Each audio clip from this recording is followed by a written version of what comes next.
Conference coming up in a couple of moments, but now we break away from that because we've got ourselves a 4-time All-Star, 2-time champion, 2-time Finals MVP. I'm going to keep going.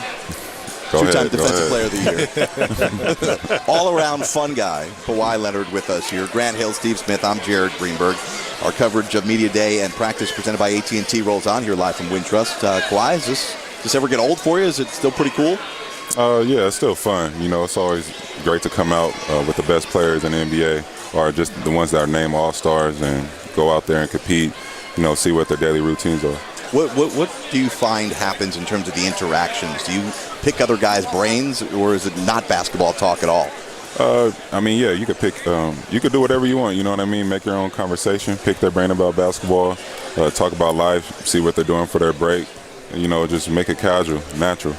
Kwahi, this is your third team in 3 seasons. Just tell me how this transition, being back at home in L.A., playing with the Clipper team, how's it going so far?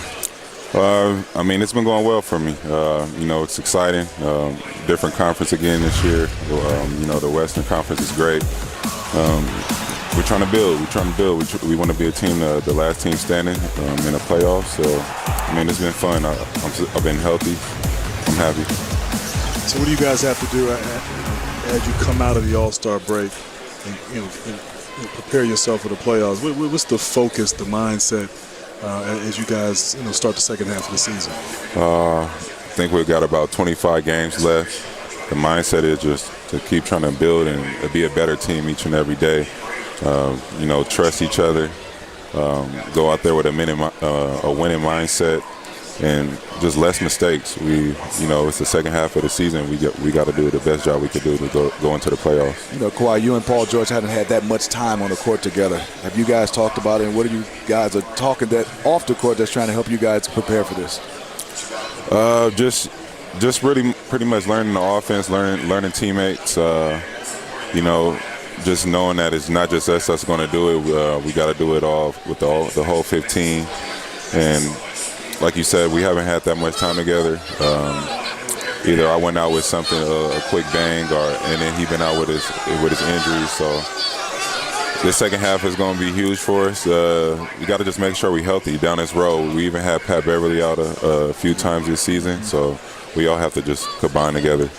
I remember your rookie year, Chip England in San Antonio used to talk about you and your work ethic. And I think with all the success that you've had in last year winning the championship, you having career highs in points, rebounds, and assists. And just talk about what you put in the summer and the work that goes into becoming a great basketball player. Oh, man, you know, you just, number one, you got to, when you first come into this league, decide who you want to become. Do you want to be a great basketball player, role player, or, just last 10 years in the league? They're all great accomplishments. But, coming in, Chip asked me who did I want to become. I said I wanted to be great. And just from that day forward, I worked every day, worked hard, extremely hard. And I didn't get down in low moments. I thought I was going to contribute a lot more offensively coming into San Antonio, but they wanted me to do a certain job. And my mindset was always to win. And that probably helped me out till today in my career. Kwahi, question now. You're playing for Doc Rivers. What's been the mindset? What is he asking of you? More defensively, more offensively? Just to do everything on the floor. Be a leader, give the team, my knowledge. Come in the game, distribute the ball, score when I have to. Just everything that you're supposed to do as the number 1, number 2 option on the team. Why? How do you feel that you've almost become the face of this load management system? I mean, it doesn't worry. I don't worry about it. I looked at players in the past when I was down and with my injury, so I have to do what's best for myself.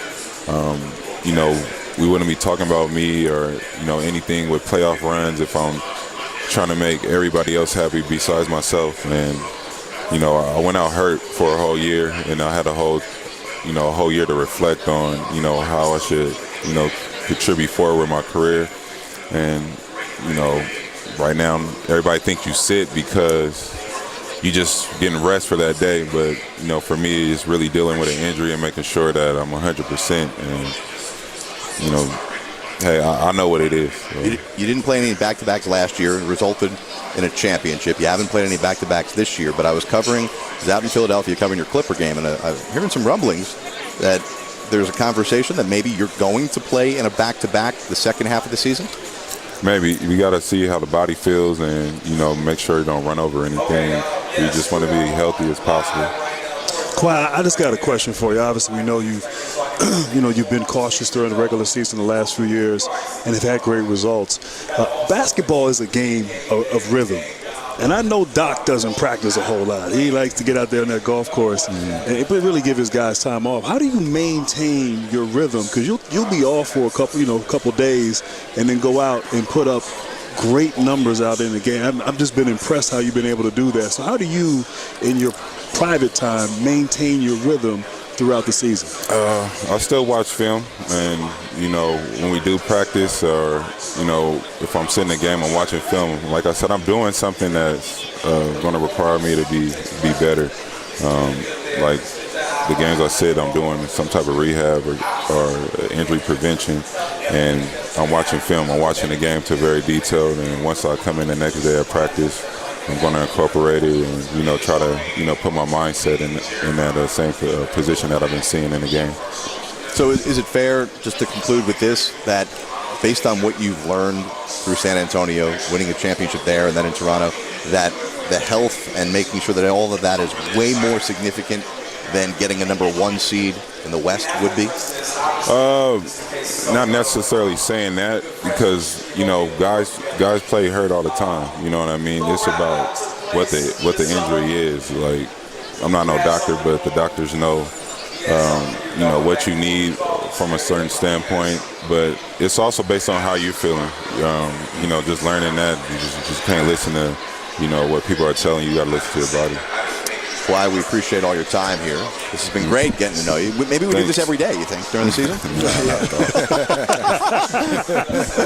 He said, no. See, here's maybe when I'm done. I don't know. Right. But right now, that's no. the sneaky thing that my prediction is, that when your career is over, hopefully a long time from now, you're going to come out and be the next Charles Barkley. You're going to be the best broadcaster ever.